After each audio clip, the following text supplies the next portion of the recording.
S'il regarde, il soupçonne. Il n'y a pas d'onction pour les soupçons. L'onction n'est pas pour ça. Dieu ne parle pas par les soupçons. Dieu parle par les révélations, prophéties, visions, rêves, ainsi de suite. Premier point, je parlerai de ceux qui se croient plus parfaits. Le verset 1er au verset 3, on dit, ô homme, qui que tu sois, toi qui juges, tu es donc inexcusable. Donc toi qui te crois parfait, car en jugeant les autres, tu te condamnes toi-même, puisque toi qui juges, tu fais le même chose. Toi qui juges, tu fais le même chose. Verset 2, nous savons en effet que le jugement de Dieu contre ceux qui commettent de telles choses est selon la vérité. Donc Dieu ne juge pas selon les sentiments, mais selon la vérité. La vérité, c'est quoi? Jean 17, 17, vous allez voir ça, c'est la parole. Et verset 3, et penses-tu, ô homme, qui juge ceux qui commettent de telles choses et qui les fait, que tu échapperas au jugement de Dieu? Parlons un peu de ça. Frères et sœurs, il dit, toi qui fais ces choses, toi qui parles aux autres, qui condamnes les autres, tu es aussi inexcusable. Tu es condamnable. Tu fais la même chose.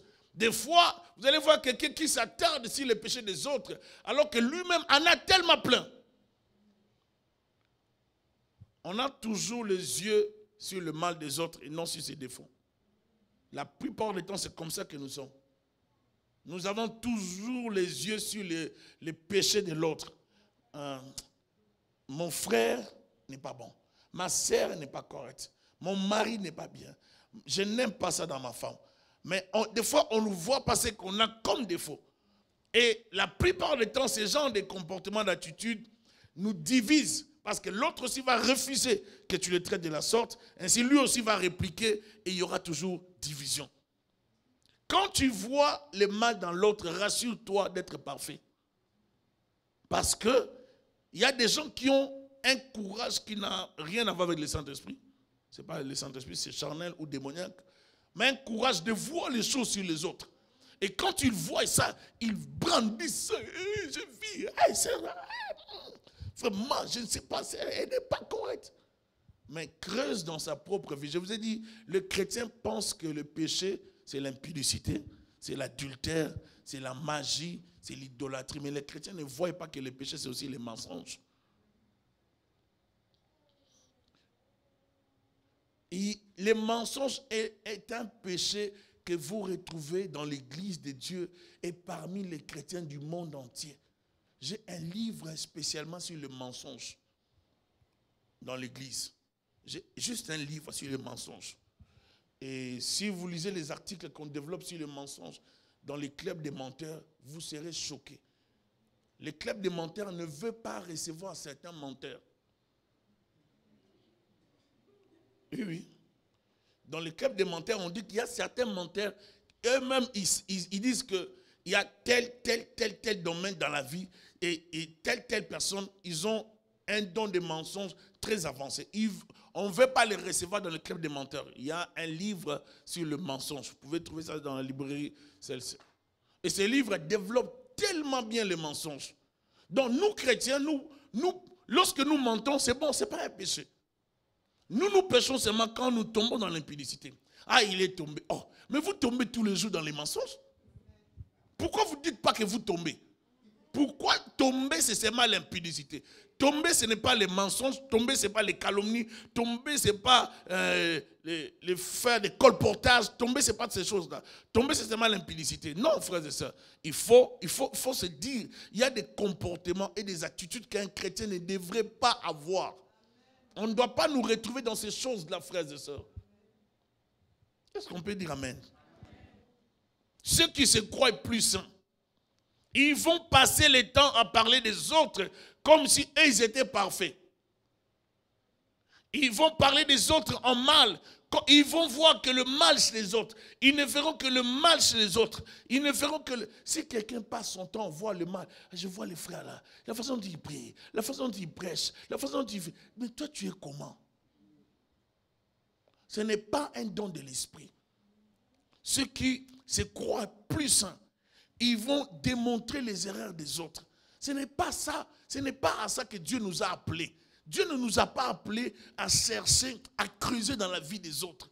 Ce n'est pas une qualité, ce n'est pas un don, c'est l'œuvre du diable, c'est de la sorcellerie.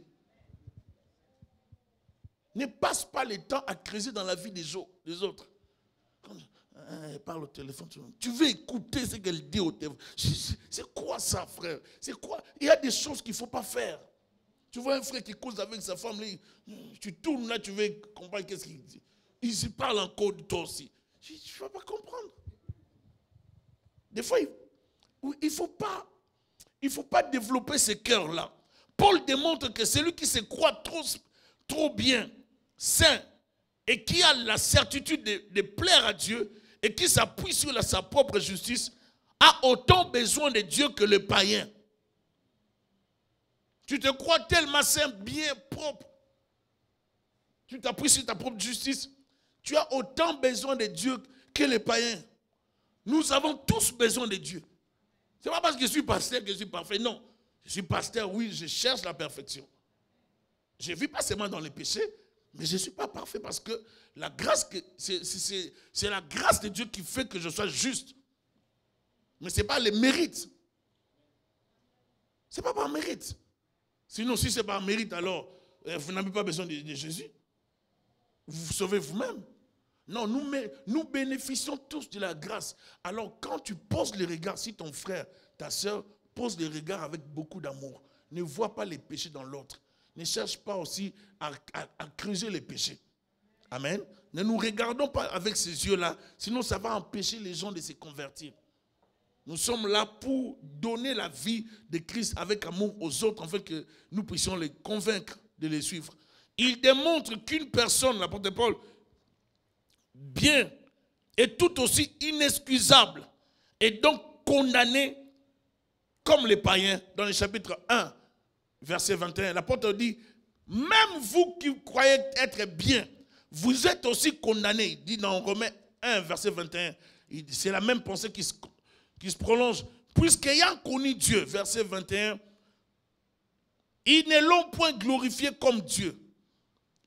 Ils ne lui ont point rendu grâce, mais ils se sont égarés dans leurs pensées et leur cœur sans intelligence a été plongé dans les ténèbres. Ça, c'est les païens. Maintenant, l'apôtre Paul dit, vous êtes pareils.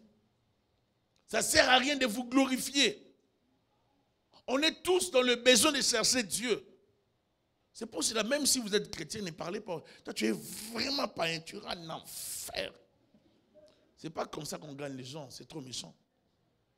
Tu es vraiment païen, moi je ne peux pas parler avec des païens comme ça. Certaines personnes ne supportent pas ces genres de langage, ils vont mal réagir. Et si quelqu'un te donne un coup, tu vas dire quoi? Parce qu'il faut, oui, il y a de ces langages qu'il ne faut pas utiliser devant certaines personnes. Parce qu'il y a des gens qui ne supportent pas qu'on les traite comme ça en face, païens. Peut-être pour toi ça représente rien, mais il y a des gens qui ne vont pas supporter ça. Donc il faut se maîtriser un peu. Amen. Il faut gérer nos réactions, nos propos avant de les sortir. Il faut vraiment réfléchir. L'apôtre Paul dit, ô homme, qui que tu sois, sans exception, qui que tu sois, toi qui juges. Vous allez voir, il va utiliser cette expression la plupart du temps, toi qui, toi.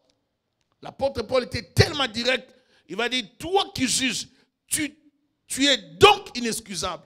Car en jugeant les autres, tu te condamnes toi-même, puisque toi qui juges, tu fais les mêmes choses. Frère, ce verset est grave. Donc quelqu'un peut donner des points de vue, parler de Dieu, exhorter, prêcher, servir Dieu et vivre aussi dans le mal. Faire aussi la même chose qu'il condamne. Vous êtes avec moi? Ici, ça cache beaucoup de choses. Si vous êtes sage et vous comprenez la parole, vous ne tomberez pas sous les charmes des hommes. Vous devez avoir le discernement. Toi qui juges, tu fais les mêmes choses. Tu critiques le péché et un homme de Dieu qui prêche, il condamne les péchés, lui-même il est dans les péchés. Et il condamne les vols, lui-même il est dans les vols. Et il condamne l'impudicité, lui-même il est dedans. C'est quoi? Vous voyez, donc on peut faire beaucoup de choses tout en ayant toujours la Bible à côté.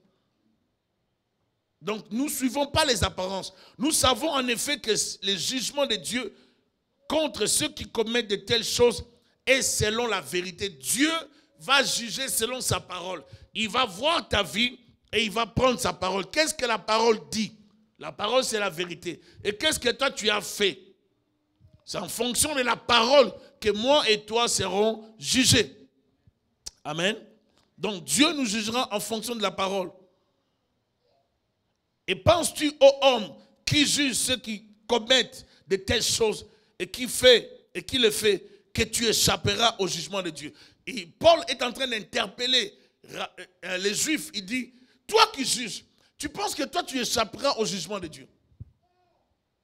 Toi qui donnes ton point de vue sur la vie des autres, tu penses que toi tu ne seras pas jugé? Des fois nous pensons que les autres sont à blâmer et que nous sommes déjà exemptés. Non, Dieu ne nous voit pas comme ça. Pourquoi Paul parle comme ça? Prenez Actes des Apôtres, même, allez lire à la maison. Chapitre 9. Paul, qu'est-ce qu'il se disait? Paul ne voulait pas laisser le mouvement des disciples de Christ croître. Alors il commençait à persécuter l'église. Pourquoi? Parce qu'il ne voulait pas permettre, n'est-ce pas, ces mouvements de déstabiliser le judaïsme. Et pour lui, il était dans la raison, n'est-ce pas? Parce que la démarche était correcte. Et l'image de Paul était l'image d'un saint. Pour Paul, il était correct. Mais quand Jésus va apparaître devant Paul, il va lui dire quoi? Saul, Saul, pourquoi me persécutes-tu? Pourquoi? Parce que Paul pensait servir Dieu. Or, en pensant servir Dieu, il combattait Dieu. Frères et sœurs, les zèles sans intelligence ou sans discernement peut t'amener à servir Dieu, mais en dehors de la volonté de Dieu. Tu vas croire que tu sers Dieu, mais tu ne le sers pas. Parce que être religieux et être spirituel, c'est deux choses. Mais plusieurs personnes confondent être religieux et être spirituel. Des fois, vous croyez être spirituel, mais vous êtes juste religieux. Vous respectez tout, mais vous n'avez pas la spiritualité. Paul respectait tout. Paul faisait tout ce qui était normal. Dans sa tête, lorsqu'on a tué Étienne, Paul était là. On a déposé les habits aux pieds de Paul. Paul était content. Pourquoi est-ce qu'ils ont fait ça? Ils ont fait ça dans la pensée des zélotes. Comme le monsieur de l'Ancien Testament fini avait tué, n'est-ce pas? Ils ont fait ça dans cette pensée que si nous tuons pour la cause de Dieu, ce n'est pas un péché. Mais là, c'était un péché. Parce que c'était Dieu lui-même qui était déjà venu par Jésus-Christ. Et maintenant, Paul combattait les mouvements de Jésus-Christ. Il fallait que Christ lui apparaisse pour lui dire, arrête de faire ce que tu fais. Et c'est comme ça que Paul sera appelé à devenir serviteur de Dieu. Son image était propre devant sa propre vie. Il croyait qu'il était saint, il était digne. Mais après, il va se rendre compte qu'il était un homme sale. Romains chapitre 7, à partir du verset 14, Paul va se rendre compte qu'il n'était pas libre, au fait. Le bien que je veux faire, je n'arrive pas à le faire. Le mal que je ne veux pas faire, c'est ce que je fais. Si je fais ce que je ne veux pas faire, et je n'arrive pas à faire ce que je veux faire, c'est que je ne suis pas libre. Ah, donc il y a une force qui habite en moi. C'est quoi? C'est le péché. Ah, vous comprenez? Donc lui qui croyait, à un moment donné, être saint, il va se rendre compte que, c'est dans le livre des Romains, n'est-ce pas? Dans le même livre, il va se rendre compte qu'il n'avait pas évolué avec Dieu. Ne te précipite pas à juger les autres. Juge ta propre vie. Tu as un travail à l'intérieur. Des fois, nous jugeons rapidement les autres, alors que nous avons un grand travail à l'intérieur. Ça, c'est pas ça l'évangile, frères et sœurs. Ne passe pas ta vie à te comparer par rapport aux sœurs, par rapport aux frères, les autres. Non. Les comportements de ces hommes qui sont sur d'eux. Je parlerai de ça. Nous voyons en eux la tentative de détourner le jugement de Dieu de leur propre vie. Donc, de détourner le jugement de Dieu. Ils avaient une autre réflexion sur leur propre vie. Ils ont voulu détourner le jugement de Dieu en attirant les regards sur les péchés des autres. Et ils ne voient que les péchés des autres et ils pensent qu'ils sont exemptés. Passe ta vie à voir le mal chez l'autre, Dieu voit aussi le mal dans ta vie. Et Dieu n'est pas d'accord avec ça. Traite d'abord ta propre maladie avant de traiter la maladie de l'autre. Matthieu chapitre 7, à partir du verset 3.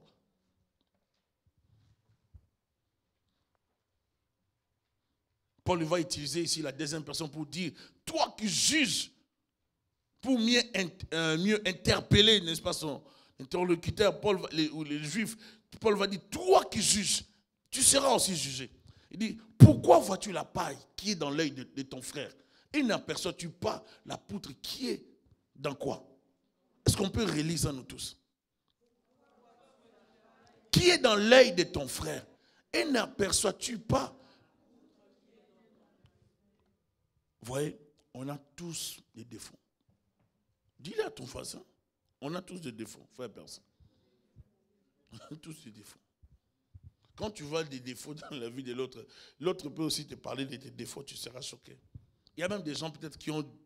Quelqu'un peut te regarder comme ça, il a tellement de ton dossier là. Un jour, le pasteur Roland disait il a fini de prêcher. Lorsqu'il descendait pour sortir, un frère lui a... l'a suivi, lui a parlé pour lui dire, pasteur, tu prêches bien, mais tu as utilisé 47 donc. Donc ces frères-là, pendant que lui prêchait, donc 1, donc 2, donc 3. Donc vous ne savez pas ce que les gens cherchent des fois. Roland dit quoi? Oui, tu as utilisé 47 donc. Parce que Roland dit, j'ai parté. Donc je me suis dit, je retourne chercher la cassette pour écouter. Il dit, j'ai compté 1, 2, 3, 20, 30, 40, 47. Donc j'ai dit, il avait raison. Vous ne savez pas, vous ne savez pas. Il y a des gens qui sont spécialistes à voir les erreurs dans la vie des autres. Ils sont comme un don. Ils sont comme une capacité, je ne sais pas, je n'aime pas le Saint-Esprit, mais c'est une capacité douce, je me réserve, mais c'est une capacité que ces gens-là ont de voir le mal avec précision prophétique dans la vie des autres. 47 dons, donc, dans une prédication. Mais la personne a fait ça peut-être comme un tic, sans se rendre compte. Qui n'a pas d'éthique? Qui n'a pas d'éthique? Si peut-être on ne le voit pas à l'église, mais la personne qui est tout le temps avec toi te dira, tes éthiques sont ça. Donc s'il faut chercher les erreurs, on en trouvera partout à gauche et à droite. On a tous des défauts. On a tous des failles. La personne qui vit avec toi, si tu es marié, te supporte. N'est-ce pas? La personne qui vit avec toi, si tu es marié, te supporte. Sa femme ou homme. Parce que si la personne ne le supporte pas, tu es invivable. On a toujours une dimension, une capacité, quelque chose en nous qui peut nous rendre un peu invivables. Mais si la personne reste avec toi, c'est qu'elle te supporte. C'est ça l'amour. Te supporter là, c'est ça l'amour. Oui. Mais si te supporter, c'est l'amour. C'est l'amour qui fait en sorte que tu ne vois pas les défauts de l'autre, tu ne vois pas les mal de l'autre, tu supportes l'autre, tu vis, tu vois qu'il y a des bonnes choses. C'est l'amour. Mais c'est cet élément que Dieu demande que nous puissions avoir envers nos prochains et envers ceux qui sont du dehors, les païens. C'est cet amour-là qui va en faire en sorte que nous devenons des aveugles quant à leur vie, que nous puissions leur amener le Seigneur. Parce que s'il faut passer le temps à voir le mal dans les autres, mais toi aussi tu as des défauts. Et peut-être tu as des défauts criants. C'est juste le temps qu'on n'a pas eu pour voir tes défauts. Vous savez, des fois, s'asseoir avec le silence pérant de certaines personnes sages, alors qu'ils ne sont pas sages. Hein. L'effet de ces terres peut vous faire croire qu'une personne est sage. Si, vous savez, si quelqu'un ne parle pas, vous allez dire, cette personne a vraiment beaucoup de sagesse. C'est parce que vous ne prenez pas le temps de réfléchir. Quelqu'un peut arriver dans un milieu, il joue l'hypocrite, il se tait, il ne parle pas ou il parle. Vous n'allez pas comprendre ce que la personne est. Mais la personne qui vit avec cette dernière personne la connaît dans la profondeur. Si je vis avec ma femme, je la connais, elle me connaît. Amen. Alors vivre dans un couple, c'est se supporter. C'est ça l'amour. Quand tu vis avec un frère dans l'église, Vous vous rencontrez tous les jours. Il a déjà parlé une fois un langage un peu blessant. Mais tu le supporteras. C'est ton frère, tu dois l'aimer. Mais oui. Parce que si vraiment il y a l'amour, tu vas supporter ton frère. Si quelqu'un réagit mal parce que tu lui as donné une phrase et il réagit mal parce que tu lui as dit, frère, ne fais plus des choses comme ça. Ou ça, ne fais plus ça. Il réagit mal. C'est qu'il n'y a pas l'amour. Parce que quand il y a l'amour, on supporte. On supporte. Si vous ne supportez pas, mais vous ne vivrez jamais dans un mariage. Vous ne vivrez jamais avec des gens. Donc, même dans une entreprise, si vous arrivez dans une entreprise, on doit vous créer votre département seul. Vous devez travailler seul dans ce département-là. Parce que vous ne pouvez pas travailler avec les autres. Sinon, quand vous travaillez avec les autres, vous allez trouver les erreurs. Non, et ils travaillent lent, et ils sont lents, et ils ne sont pas forts. Et vous allez critiquer tout le monde autour de vous. Et si vous avez ces dons-là de critiquer tout le monde, ça veut dire que vous êtes appelé un homme à problème. On doit vous mettre dehors. Si vous allez chercher un travail et que vous arrivez, dans votre CV, il n'y a pas la mention que vous aimez les sports, l'esprit d'équipe, oubliez. Il ne faut pas vous embaucher. Tu peux bien parler le français, l'anglais, être très intelligent, avoir 1000 diplômes. Mais si tu n'as pas l'esprit d'équipe, parce que dans l'entreprise, toi, tu veux aller travailler seul. Tu veux aller travailler seul parce que tu es qui? Ils ont créé l'entreprise pour toi? Non. Oh, tu pars dans cette entreprise, tu aimes l'esprit d'équipe ou pas? Oh non. Non, vous savez, moi, j'aime beaucoup rester seul pour me concentrer. Tu crois que tu es intelligent? Dès que tu fais cette phrase, elle dit, ne l'appelez pas. Laissez-le. Tu vois, c'est même une lettre qui arrive 2 jours après, pam, à la poste. Messieurs, pour les postes oubliés, on n'a pas besoin. Parce que vous ne savez pas travailler en équipe. Ce n'est pas parce que vous parlez bien. Vous venez de dire tout à l'heure que vous aimez être concentré et la concentration, on prend être seul. Vous pensez paraître sage, mais vous n'êtes pas sage. Ça révèle que vous ne pouvez pas composer avec les autres. Or, dans une entreprise où les gens sont déjà habitués, on doit prendre quelqu'un qui sait comment s'accommoder avec les autres. C'est perdre dans la masse. Mais si vous ne savez pas couler avec les autres, il y aura un souci. Donc, mieux vaut ne pas être embauché. Frères et sœurs, ne passe pas le temps à voir le mal dans les autres. Tu ne peux pas te promener et chercher, commencer à voir, quand les gens te regardent, oh, ils me boutent. Non, toi, tu ne t'occupes pas d'eux. Toi, fais ta route. Je sais que je vous dis, c'est vrai. Fais ta route. Fais ta vie. Frères et sœurs, ne te préoccupe pas ou ne nous préoccupons pas de la vie des autres. Paul lui-même était zélé et se croyait juste et meilleur que les païens. Il se croyait tellement juste, meilleur. La plupart des temps, les gens qui se croient meilleurs, justes, il faut leur donner du temps. Il faut leur donner du temps. Il n'y a que des bébés spirituels qui ne comprennent pas l'évangile, être spirituel et être religieux. Vous pouvez être chrétien, vous avez fait 10 ans dans une église, mais vous n'êtes pas spirituel, vous êtes religieux. Religieux. Parce que vous pensez, vous obéissez par loi et non par la révélation. Donc vous fonctionnez par la loi. Vous êtes lié au dogme, vous êtes lié à certaines choses au lieu d'être lié directement à Christ. Et vous croyez que Dieu se plaît dans votre façon de respecter les Écritures. Vous respectez par une obligation au lieu de respecter par amour. Quand tu donnes la dîme, tu ne donnes pas parce que tu crois, tu donnes parce que dans ta tête, la dîme, c'est une loi. Donc pour toi, donner, c'est par peur et non par amour et par conviction. Donc vous voyez, une telle personne est perdue. Dieu n'a pas besoin, Dieu a besoin que tu comprennes pourquoi tu donnes ton offrande. Quand tu donnes l'offrande, tu donnes pourquoi? Tu donnes l'offrande parce que tu ne veux pas avoir honte lorsqu'on va dire donner les offrandes. Donc tu ne donnes pas parce que tu adores.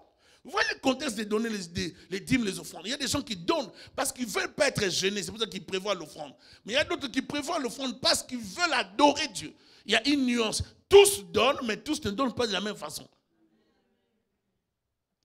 Je donne ma dîme, non parce que je veux, mais parce qu'il paraît que ça apporte la bénédiction. Non. On ne comprend pas pourquoi il faut donner la dîme, mais on vise une bénédiction. Au lieu de voir Dieu dans cela, on voit une loi, on voit un intérêt. Frères et sœurs, il y a des convictions dans nos cœurs. Chacun de nous a des convictions. Paul lui-même, zélé, Il se croyait juste. Mais le jour qu'il croise Jésus, il s'est rendu compte qu'il était sale. Il a pleuré. Il a compris qu'il n'était pas digne de servir Dieu. Des fois, nous nous croyons tellement propres. Devant tes yeux, tu es propre. Ah, moi, je crains Dieu. Ah, moi, je suis correct. Ah, moi, je suis le meilleur pasteur du monde. Frères et sœurs, les déclarations d'un pasteur, ce n'est pas la Bible. Les déclarations d'un pasteur, ce sont des paroles d'édification. Ce ne sont pas des déclarations de Dieu. Oh oh. Nous déclarons des paroles inspirées par la parole de Dieu. Mais nous n'apportons pas d'autres paroles de Dieu. Nous n'ajoutons rien dans la Bible. Alléluia. Et puis les convictions de quelqu'un. Si aujourd'hui, moi, je me réveille, je suis convaincu de quelque chose, je n'en fais pas une loi, une doctrine. Mes convictions peuvent être des bonnes convictions qui peuvent aider, mais je n'en ferai pas des lois et des doctrines. Mais si on en fait des lois et des doctrines, là, ça devient un problème. Frères et sœurs, il faut comprendre la vie chrétienne. J'ai vu des chrétiens qui s'agitent pour rien. Vous vous agitez. Si vous entendez une prédication, quelqu'un dit quelque chose, vous êtes agité. Mais qu'est-ce que la personne a dit? C'est un péché. Si la personne a prêché, mais il a prêché dans son église. C'est normal.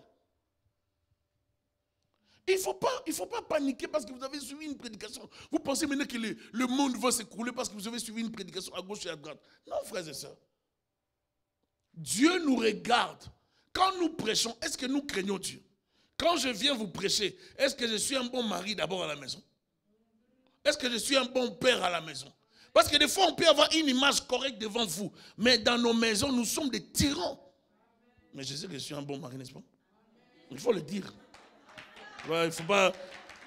Je suis un bon mari. Ouais, un bon mari, vraiment. Non. Quoi? Merci. Je suis un très bon mari. Il n'y a pas de problème. Je ne suis pas... Elle avait peur pour qu'on va faire le mariage maintenant.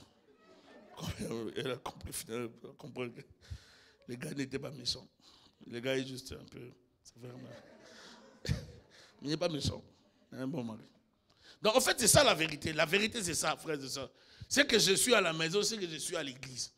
Je n'ai pas de vie, double vie.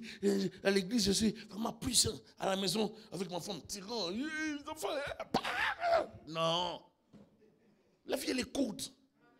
Il faut être un bon mari. Un bon frère. Une bonne femme. Vis bien, sois heureux, heureuse. Fais ta vie, la vie, elle est courte. Quand je regarde ma vie, je vois mon âge, je dis, Thierry, tu as grandi. Ça fait mal, hein? Je vous assure, ça fait mal des fois. Je regarde, Thierry. Alors, je n'ai pas besoin de gâcher mon temps à aller suivre la vie des autres. C'est déjà, la mienne déjà, ça me préoccupe. Je n'ai pas le temps de commencer à creuser dans la vie des autres. Que Dieu t'aide à détruire les dons de soupçon. Ce n'est pas un don. C'est que Dieu t'aide. Ne soupçonne pas, ne te préoccupe pas de la vie de l'autre. Oh, j'ai vu la sœur Clarisse avec une voiture Jeep. Depuis quand Clarisse avait une Jeep? Eh, Seigneur Jésus, c'est quel don que tu as. Comment même tu as vu qu'elle a une Jeep? Et si tu as vu, tais-toi, passe, fais ta route. C'est pas toi qui payes la Jeep. Frère Percy, il a acheté une voiture à sa femme. Ce frère-là, pourquoi est-ce qu'il a fait ça, des dépenses inutiles? Tu ne sais pas pourquoi est-ce qu'il a acheté la voiture à sa femme. Parce que sa femme travaille. Et lui, quand il revient, le temps de revenir prendre sa femme, ce sera impossible. Donc, la femme va rater cet emploi. Ils ont décidé, ils ont trouvé aussi que si la femme travaille, elle aura assez d'argent pour payer la voiture et ils vont épargner. Ils ont fait des calculs. Tu n'étais pas avec eux. Oh! Il ne faut pas passer le temps à creuser dans la vie des autres, voir le mal, voir les péchés, voir les ténèbres, voir. Dieu ne nous a pas loin pour voir dans la vie des autres. Occupe-toi de ta vie. Cherche à creuser. Arrange d'abord ta vie avant de chercher à regarder chez les autres. C'est ça notre vie chrétienne. Arrange d'abord ta propre vie. Ne te préoccupe pas. Tu veux creuser dans la vie. Ne creuse pas dans la vie des autres. Tu vas te buter pour rien. Frères et sœurs, ne creusez pas. J'ai appris quelqu'un, je donne un exemple, j'ai appris, oh non, mes enfants ne s'habillent pas bien. Je dis, oh, Mes enfants sont des enfants. Là, ma femme qui achète les habits à mes enfants, ils veulent s'habiller comment? Mes enfants ne sont pas des sapeurs. Vous savez, des fois, mais moi, je n'ai pas la culture de la sape. Mes enfants ne sont pas des sapeurs. Donc, je ne peux pas introduire dans mes enfants la sapologie. Si j'amène la notion de la sapologie dans mes enfants, j'ai détruit l'avenir de mes enfants. Je n'ai pas le temps pour ça. Moi, j'ai au moins mes enfants à moi. Et je prends soin d'eux. Alors, cherche-toi d'abord à avoir des enfants avant de parler de mes enfants. Vous savez, des fois, certaines réflexions, si vous réfléchissez, vous allez vous marier et puis vous allez dire, oh Seigneur, les gens sont vraiment méchants, ils sont maudits. Parce que tu perds le temps à creuser sur mes enfants. Ils sont trois. Elijah, John, Jesse, ils sont trois. C'est bon? Je n'ai que trois. Alors, tu te préoccupes, j'en ai déjà trois. Tu te préoccupes de ces enfants. Mais toi aussi, cherche à prier Dieu que tu aies des enfants avant de parler de mes enfants. Parce que des fois, le fait de creuser dans la vie des autres, vous voulez tout corriger. Tu veux corriger la taille de ma femme. Tu veux corriger ma taille. Tu veux corriger mes enfants. Vous voyez, vous allez perdre. Viens prier, prie pour ta vie, sors, va à la maison, va faire la vie, va travailler. Fais ta vie normale. C'est ça la vie chrétienne.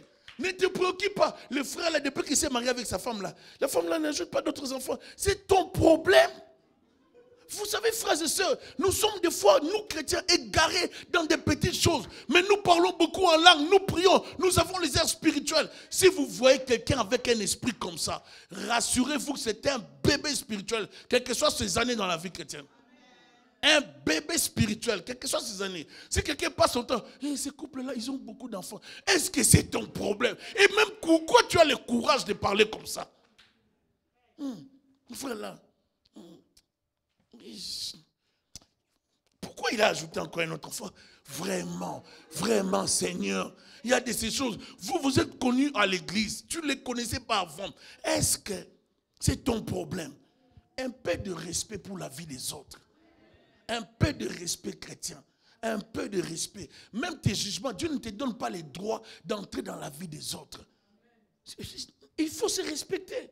Il ne faut pas aller très loin de ce qui n'est pas permis. Frères et sœurs, il y a des défauts dans l'église. Nous avons de sérieux problèmes, mais en parlant de Jésus-Christ. L'illusion des Juifs qui croyaient qu'en dénonçant les péchés chez les autres, eux seront au-dessus et épargnés du jugement. Non, tu dénonces chez les autres, Dieu aussi voit les péchés dans ta vie. Tu ne seras pas épargné du jugement. Quand tu vois les autres, tu dis, ils sont comme ça, lui, sa femme, lui, son mari. Toi aussi, quand tu vas te marier, on verra comment tu vas prendre soin de tes enfants. On verra les nez de tes enfants. On verra les habits de tes... Vous savez, il y a beaucoup de choses que les gens peuvent attendre dans votre... Vous vous mariez, vous êtes dans la joie. Vous ne savez pas qu'ils attendent les nez de tes enfants. Et ils attendent... Il y a des gens qui peuvent attendre beaucoup de choses. Hein. C'est pour ça qu'avant de parler dans la vie des autres, prends le temps d'analyser. Prends le temps d'analyser. Frères et sœurs, j'ai écrit une citation sur Internet, je disais que, vous savez, si les boxeurs se battent, vous n'allez pas les comprendre. Vous n'allez pas les comprendre. Lorsque j'ai regardé le match, le combat de Tyson sur Vidéotron Bell Canada, pour regarder le combat de Tyson, il fallait payer. Hein. Vous savez, les pay-per-view là. Mais tu ne veux pas rater les pay-per-view de Tyson. Tu mets ce $60, $70, tu payes. On va se réunir avec Pasteur Fidèle, Ézéchiel, tous. Même si c'est tard, même si c'est à minuit, 2 heures, on est là, on attend, on va voir Tyson. Tyson, vous savez, c'est pas n'importe qui. Ce ne sont pas des gens qui reviennent 2-3 fois. Tyson se battre. Mike Tyson. On est là tous, on veut regarder Tyson. Qu'est-ce que ça va finir avec Evander Holyfield aujourd'hui? Mais quand Tyson a mordu Evander Holyfield, on n'avait pas compris. On n'avait pas compris ces jours-là. Lui qui était fort. Mais ces jours-là, c'était compliqué pour Tyson, frères et sœurs. Vous ne comprenez pas certaines réalités. Tyson a toujours été fort. Mais ces jours-là, il a utilisé les dents. Vous pouvez imaginer. Qu'est-ce que Tyson a connu ce jour-là sur les rings? C'est pour vous dire, il y a certains combats, certaines réalités qui arrivent, certaines personnes qui tombent dans les péchés ou qui commettent des erreurs ou qui n'arrivent pas à s'en sortir, tout simplement parce qu'ils sont sous l'emprise. Et peut-être toi, tu n'as pas connu ça. Toi, ton papa était chrétien, ta maman était chrétienne. Tu n'as pas vécu trop de combats comme cette personne. Cette personne, ses parents, dans l'occultisme, grands-parents, occultisme, a hérité un héritage des ténèbres. Maintenant, cette personne est en train de se battre. Même si elle tombe dans les péchés, laisse le pasteur faire son travail. Tais-toi. Laisse la personne vivre sa chrétienté avec Dieu dans la tranquillité. Parce que si tu commences à parler sur sa vie, tu vas l'enfoncer. Parce que vous ne savez pas pourquoi cet enfant est têtu et rebelle à ses parents. Pourquoi cet enfant a arrêté avec les études. Vous ne savez pas. Ne critique pas l'enfant de l'autre parce qu'il a des problèmes avec des études, alors que tu ne sais pas ce qui se passe autour. Frères et sœurs, je veux nous amener à arrêter de parler des autres. Amen. Ce n'est pas une qualité. Matthieu 7, 3 vient de nous en parler. La Bible dit, ils sont coupables des mêmes choses qu'ils accusent. Ils accusent les autres, mais eux aussi sont coupables des mêmes choses qu'ils accusent. Matthieu 7, 3 nous parle tout à l'heure de la poutre. Il ne faut pas chercher à enlever d'abord la saleté dans l'autre. Enlève d'abord. C'est la saleté dans tes yeux qui t'empêche de bien voir. Quand tu vois mal, oh non, lui il est comme ça, elle est comme ça. C'est la saleté dans... En fait, tu as des problèmes dans tes yeux. Si tu passes le temps, quand je regarde cette sœur-là, je ne l'aime pas, sa vie n'est pas correcte. Non, c'est normal. Tu as trop de saleté en toi. Et c'est cette saleté qui t'empêche d'avoir l'analyse correcte de la vie de l'autre. C'est normal. Est-ce que vous me comprenez? Un jour, quelqu'un voulait me parler de l'enfant d'un frère de l'église, tout ça. Oh, le pasteur, je trouve que ces enfants... Non. Arrête. Laisse seulement. Laisse. Tu ne sais pas, laisse. Il faut éviter de parler des enfants des autres. Oh non, cet enfant, je lui dis, cet enfant-là est bien. Il n'y a pas de problème. Il faut éviter. Vous ne savez pas comment cette femme-là a eu cet enfant-là. Vous ne laissez pas parler. Il faut éviter, frères et sœurs. Même si vous voyez cet enfant-là, ou titubé, ou l'enfant, laisse seulement. Les enfants-là sont durs, c'est difficile de les avoir. Si cette sœur-là, son enfant-là, laisse-la avec cet enfant tranquille. Ne parle pas en mal, s'il te plaît. Va lire les versets. Pourquoi vois-tu la paille qui est dans l'œil de ton frère et n'aperçois-tu pas la poutre qui est dans ton œil? La poutre. Tu as un gros truc en toi qui t'empêche de bien voir. Mais tu veux chercher de voir bien dans la vie de l'autre. Ce n'est pas une qualité. La chose qui est en toi te trouble d'abord, t'empêche de bien lire, de bien voir. C'est normal que tu sois dans les troubles de lecture. Quand tu vois les autres, tu vois à travers la poutre. Une vision mélangée. Tu ne vois pas bien, c'est normal. C'est parce que tu ne vois pas bien. Quand tu passes le temps à voir le mal dans les autres, c'est parce que toi tu ne vois pas bien. Il y a quelque chose qui t'empêche de bien voir. Ne condamne pas tout le temps les gens. Combien de païens nous avons envoyés en enfer, nous chrétiens, avec des langages bizarres, blessants. Nous parlons mal des autres, comme si nous étions saints, alors que nous faisons la même chose. Tu critiques ceux-là qui sont impédiques, tu es impédique. Tu critiques ceux-là qui prennent l'alcool, tu bois. Tu critiques ceux-là qui mentent, tu mens. On fait beaucoup de choses. Tu prends même les whisky là à travers une tasse. Tu utilises la tasse, un gobelet. Des choses que nous faisons, nous les chrétiens, Dieu nous jugera, qu'on arrête de juger les autres. Évangélisons. Faisons le travail que Dieu nous a demandé de faire. Évangélisons. Gagnons les âmes. Parlons de Jésus. Sauvons des vies. Démontrons l'évangile par notre vie. Que les gens à l'extérieur se convertissent. Au lieu de passer le temps à parler d'eux en mal. Ou de juger les frères et sœurs de l'église. Toi, tu es venu prier. Laisse les frères que tu as rencontrés à l'église avec leurs péchés, avec leurs problèmes. Les pasteurs et là, les responsables sont là. Ils vont faire leur travail. Respecte la vie des autres. C'est ça ma conclusion d'aujourd'hui. Que Dieu vous bénisse abondamment.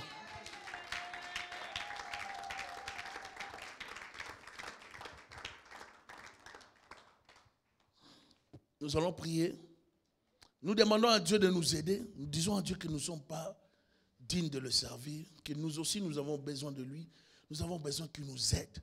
Nous avons besoin qu'il nous accompagne. Nous avons besoin qu'il nous assiste. Nous prions Dieu qu'il nous aide à ne pas passer le temps à condamner, à juger les autres. Prions le Seigneur. Enlève la poutre qui est dans ma vie. Enlève la saleté qui est dans nos vies. Enlève ces choses qui nous empêchent de te plaire. Seigneur, des fois nous passons le temps à parler mal des autres. Pardonne-moi Jésus-Christ. Pardonne-moi, pardonne l'Église. Pardonne toute personne qui nous a suivis. Pardonne mes sœurs, mes frères qui sont en ces lieux. Pardonne les gens qui nous ont suivis. Accorde-nous Jésus-Christ ta grâce. Nous avons tous besoin de toi. Nous voulons, Seigneur, que tu nous aides à être des bons chrétiens. À être des bons chrétiens. À ne pas perdre notre temps à juger les autres. Mais à changer d'abord nos propres vies. Nous voulons changer nos vies, Seigneur. La Bible dit, lorsque les hommes diront du mal de toi, qu'ils ne te trouvent pas dans ces choses, alors ils auront à se repentir. Change-nous, Jésus. Accorde-nous, Seigneur, à être des bons chrétiens, à vivre la chrétienté, Seigneur, selon la parole, à changer, Seigneur. Je ne vais pas passer mon temps à parler de mal des autres, à condamner les autres, à voir les païens comme les condamnés. Seigneur, j'aimerais que mon langage change. Même les frères et sœurs qui sont dans le péché, je n'aimerais pas, Seigneur, passer le temps à les voir mal. Même ceux-là qui ont fait des erreurs, de mauvais choix dans la vie. Seigneur, donne-nous toujours les regards positifs, les regards d'amour, les regards de respect, les regards respectueux de considération envers nos proches, envers nos prochains, Jésus. Que Dieu nous donne un cœur d'amour envers tous ceux qui sont autour de nous, envers nos amis, frères et sœurs, dans le Seigneur, dans la foi, dans la famille, nos cousins, cousines. Que Dieu nous donne un regard d'amour, un regard respectueux, des langages respectueux. Que Dieu nous donne à considérer les autres, à les respecter et à nous limiter là où il faut nous limiter. Que Dieu nous donne à nous comporter comme de véritables chrétiens, à évangéliser, à témoigner Christ, à prêcher Christ aux gens qui sont dans le monde par notre attitude, par notre comportement, par notre façon de faire et de voir les choses. Que nous prêchions, que nous imaginons Christ au travail, à l'école, au cégep, à l'université, dans nos familles.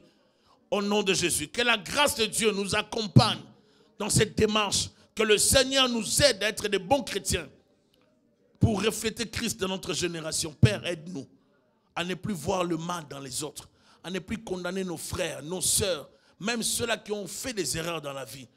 Nous ne sommes pas parfaits, nous ne sommes pas plus que, nous sommes tous inexcusables, nous sommes tous sujets au péché. Nous demandons pardon, Jésus. Aide-nous, Jésus. Viens au secours de ma vie, Thierry. J'ai besoin de toi. J'ai besoin de toi, Seigneur. Ma sœur, mon frère a besoin de toi. Nous avons tous besoin de toi, Jésus. Aide-nous à être des bons chrétiens, Jésus. Accorde-moi à m'améliorer. Accorde à mes sœurs, frères, les sœurs de l'église à s'améliorer. Ceux-là qui nous suivent, nous tous, nous avons besoin de nous améliorer, d'être de bonnes personnes autour de nous, d'être de bonnes personnes envers ceux qui pêchent, envers ceux qui sont dans l'ignorance, envers ceux qui sont dans le péché. Accorde-nous, Seigneur, d'être des bonnes personnes. Aide-nous, Jésus. Nous avons besoin de toi. Au nom de Jésus-Christ. Que ton amour nous couvre. Que ton amour nous aide à aider les autres, à aimer les autres, à bien te servir. Au nom puissant de Jésus-Christ. Amen. Que le Seigneur vous bénisse abondamment.